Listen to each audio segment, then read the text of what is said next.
Hey, everybody. Welcome to Wednesdays at Home this week. Lauren Jones here, your pastor at Colonial Church. This is a very exciting week for us.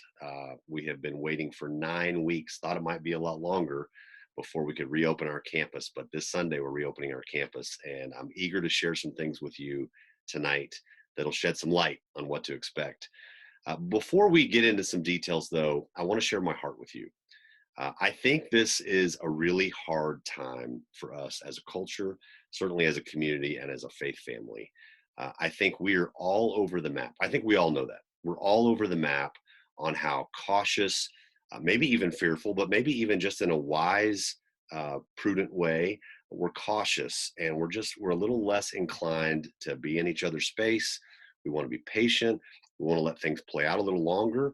We want to respect the CDC and other authorities, other really smart people that are speaking into this.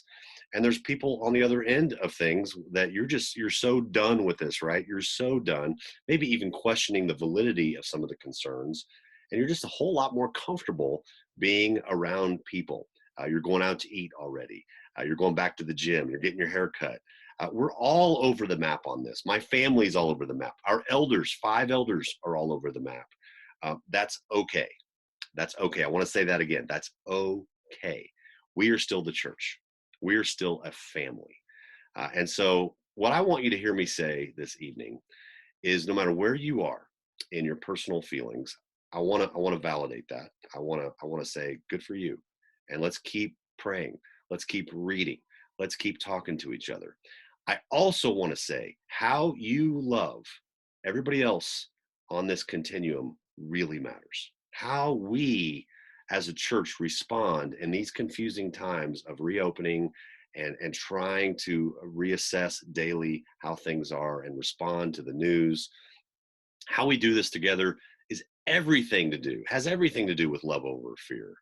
And so I really want to encourage you to strive to love other people well, even if you really disagree with them, even if you think they're nuts. Some of you on Sunday will be sitting on your couch, you'll be watching and worshiping online with us, and you'll be seeing there's a bunch of people on campus, there's a bunch of people in our auditorium, and you're going to be thinking those people are nuts. They're nuts. What are they doing? They're being so reckless. And I want you to literally confess your sin in the moment and pray, Lord, help me love them well. I don't agree with them. Help me to love them well in the way that I talk, in the things I post online, in the way that I even interact with them. Some of you are going to be at church on Sunday on our campus, and you're going to look around. You're going to look around, and it's going to happen. You're going to go, "Where is everybody?" Because I'm just anticipating maybe a third of our people, tops, show up on Sunday. And you're going to wonder why all these other scaredy cats are staying at home and not being here with us. If you think that's less spiritual, you're wrong. If you think that's just wrong in any sense, I just want to say I don't know if you're right there either. So let's hold these things loosely. Let's love each other well. Unity matters. I think this is a wonderful opportunity for us to live out what we have heard the Lord say to us as a church this whole last year.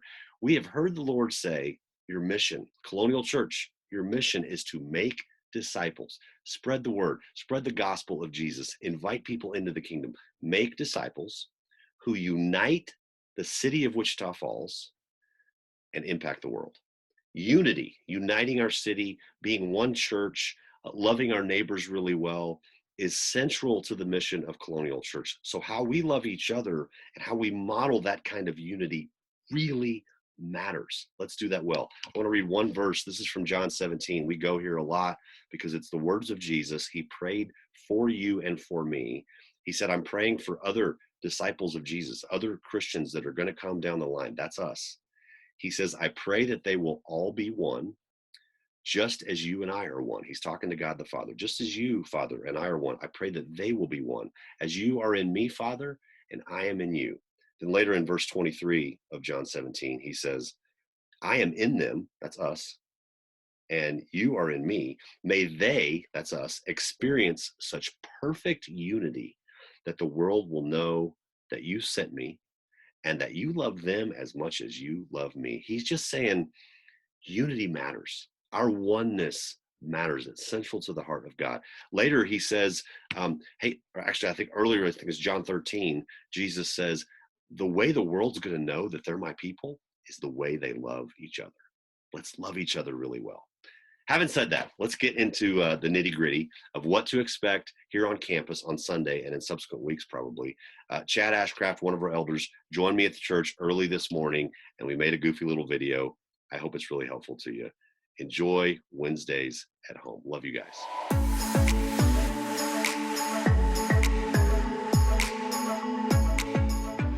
Hi everybody, my name is Chad. I'm one of the elders at Colonial. We are so excited to get together physically for the first time after 9 weeks of not being together physically here at Colonial. Lauren, what's this gonna look like? I cannot wait. Sunday, 10 a.m. We're gonna be right here at Colonial Church. Still gonna do our online live stream for all of you that wanna do that. But for any of you that wanna be here this Sunday, 10 a.m., we're going to fill this front parking lot, and we're going to use these main doors up front. All of our flow is going to go through those front doors. But the Ashcrafts, we usually park on the other side of 242. What's that mean for us? You guys, a lot of our folks, especially with kids, park usually on the other side of our children's ministry building. Some of you even park over by our office, even over toward Target. Doesn't matter where you park. We are all going to come around here and go through these main front doors. All of our flow is going to go through the front doors. We're going to have welcome team, parking team people out here to direct you. We're all going to go in through these front doors. Let's go check it out. So this is our front doors where everybody's going to be going in. 10 a.m. service. We're starting sharp at 10 a.m. for our online crowd, for everybody who's here. These doors will open at 9:30 a.m. You can get here that early. Our welcome team is fired up. They're ready. They're ready to greet you here. They're ready to take you to your seats. We're going to line up out here by household, by family unit. It's going to be all social distance and separated, but we're fired up, ready to go. Get here early on Sunday. Sounds good. So if the Ashcrafts get here and park at 242 or on the other side, and we're right here at 9:59 in 30 seconds. Is that a bad plan? That's a bad plan. That's a bad plan because it's just you're gonna be late. Worst case, you're gonna be late getting in there. You might even have to go down to our cafe. We're gonna have overflow area set up in the cafe for a lot of extra folks. But yeah, if you come up late, you might get stuck in our overflow area. So I just want to encourage you to be here early. Let's go inside. In the auditorium, we're gonna have every other row roped off. That'll be ready for us to practice some social distancing. We're also going to ask you to have 3 empty seats between each household unit. So we're just going to ask you guys to help us do that well on Sunday. You need to be clear too, if you're 65 or older, if you're in an at-risk group of any kind, if you're sick or you're coughing, please stay home. Please stay home and love yourselves well, love the rest of us well. Enjoy our worship online. Otherwise, you can come here on Sunday. I want to be clear, there's no children's ministry. So if you're bringing your kids, they're going to be in the auditorium with you, or they're going to be in our overflow area with you in the cafe. Hear our heart. We're not going to police anything on Sunday. We're not going to check IDs for age at the door. We're not going to take temperatures. We're just going to ask you guys to be smart and to love each other really well. Hopefully this was helpful. Some of you cannot wait to be here at 10 a.m. on Sunday. Others will join us online. Either way, we love you like crazy and we cannot wait.